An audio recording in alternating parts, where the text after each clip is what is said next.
The greatest thing that Allen Iverson ever did? Nah, it wasn't on the court. It was off the court.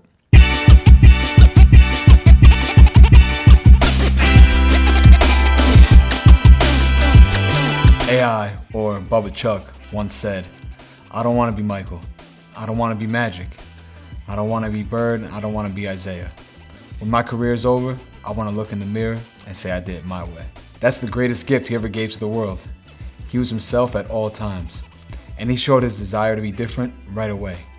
Rather than continue to wear Jordans like he did with the Hoyas, or to sign with Nike like everyone else was doing, he went with Reebok. He wanted to build his own empire. He wanted to do things his way. The architects of the deal that got AI to Reebok were Todd Krinsky and Q Gaskins. Big salute to the Gaskins, that's family if you know what I'm talking about. Those two wanted him to be himself, just in the same way that he wanted to be himself. When other Reebok executives were afraid to let Iverson be himself, that duo was adamant that Iverson be allowed to wear his braids, his ink, and his jewelry in the way that he wanted to. They understood the value of being an individual, a standout, of being unique. Unique, like the Reebok Question Mid. This right here is a top 10 basketball sneaker of all time. Even in the heyday of Jordan's prime, this sneaker right here made waves. Released in 1996 for Iverson's rookie season, the Question Mid has always used the softest leather on the upper. OG colorways became famous for their pop of color on the toe box. This, the red toe, might be counted as the most famous of the first lineup. The icy outsole, the 3 logo on the heel, and the Reebok logo on the tongue are classic. The questions sit on hexalite cushioning, Reebok's signature tech from the 90s. Inspired by honeycombs, which are noted for being one of the animal kingdom's strongest natural structures, hexalite is both supportive and bouncy.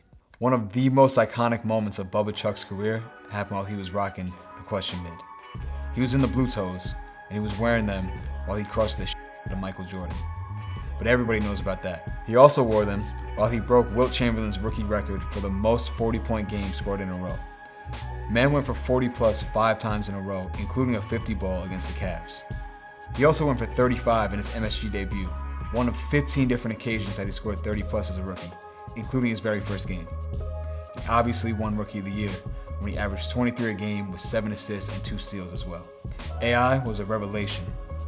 An ankle-taken, shaken and bacon high flyer whose heart was bigger than anyone understood at that moment. Of course, everyone always talks about Iverson's hair and his tats and his jewelry, but what he really should get credit for is being one of the rare players who expanded everyone's imagination. His yo-yo crossovers, those famous left to right 1-2s that made everyone want to dribble. His fearlessness when going right down the lane.